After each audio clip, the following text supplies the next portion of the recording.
Si è spento all'età di 90 anni Pio Zardo, pittore miscuilese, artista della bellezza, della natura e dei colori in tutte le loro sfaccettature. Viveva a Casoni di Mussolente, dove, quando non dipingeva, lo si vedeva girare al volante della sua R4 rossa con la lunga barba bianca, da sempre suo segno distintivo. Le sue tele erano un elogio alla lentezza, alla riflessione, al riappropriarsi del tempo per fermarsi a assaporare quello che ci sta attorno. Con la sua pittura lanciava forti messaggi alla collettività, affinché le persone non si uniformassero agli stereotipi delle masse, si rendessero conto dell'importanza dell'ambiente, lottassero per la sua tutela, lottassero per consolidare il dialogo e l'ascolto, due alte forme di pace e condivisione.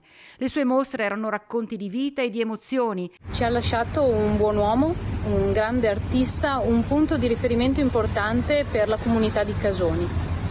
Come amministrazione ci stringiamo intorno ai suoi figli, ai familiari, agli amici, ma soprattutto ci impegniamo a portare avanti la memoria di Pio Zardo attraverso delle mostre che sicuramente organizzeremo in suo onore. Il funerale di Pio Zardo si svolgerà lunedì prossimo, 30 giugno alle 10, nella chiesa arcipretale di Casoni di Mussolente.